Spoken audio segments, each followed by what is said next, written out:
Nandito pa rin po ako sa California and meron ako sa inyong praise report. Meron sa akin na nag-approach na homeless. So, na-excite na naman ako. Alam niyo kung bakit? Kasi I always love to share about Jesus sa kahit sino, especially doon sa mga wala pong pag-asa po. Nagkaroon ng opportunity tayo to share the good news of Jesus po. So, sabi ko sa kanya, sabi niya, gutom daw siya kung pwede raw makahingi. Sabi ko, oh, sure, ganyan.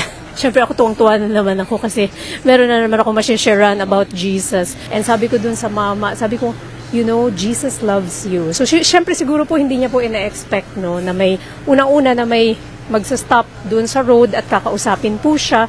Now, bakit ko nga po ba ito sinasabi sa inyo? Hindi po para magmalaki na, oh, tinutulungan ko yung mga homeless. Hindi ganun, mga kapatid. Iisa lang yung purpose ko. And yun ay ma-share ang Panginoong Jesus. Alam ko na hindi aksidente na dinala ako ng Lord dito sa lugar na to. Merong malakas na tawag yung Lord. And this time, ramdam ko talaga po, no, yung leading niya. Kaya nga mga kapatid, napakahalaga. Yes, Lord. Natutuwa lang ako na magamit na naman ng Lord na, you know, maging instrumento na naman niya, maging vessel na naman niya para ang isang tao dito sa mundo ay ma-remind.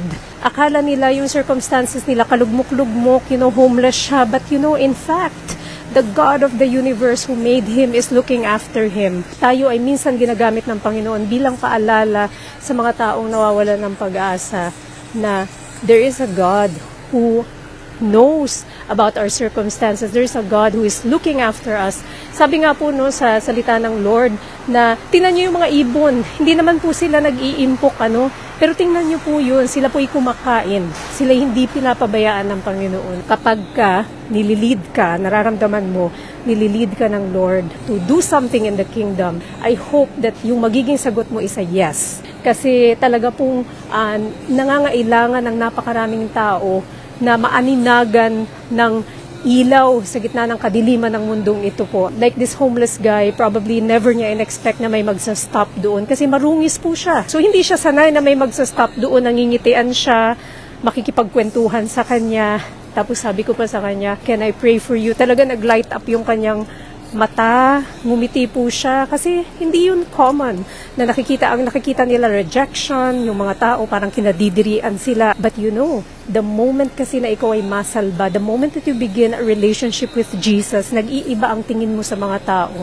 Nakikita mo ang bawat tao bilang anak ng Diyos. Minsan pa nga kasama na dyan, yung mga kaaway mo, yung mga nakasakit sa'yo, yung mga nakapagpasama ng loob mo, iba na yung tingin mo sa kanila. Hindi mo na sila nakikita as people na kailangan mong gantihan. Bagkus, nakikita mo sila mga tao na dapat kaawaan, dapat pagpasensyahan, kasi baka kaya nila nagawa yun, mga kapatid, is because they don't know the Lord. Hindi nila kilala ang Panginoon. So ngayon, ikaw ang gagamitin ng Panginoon bilang instrument po,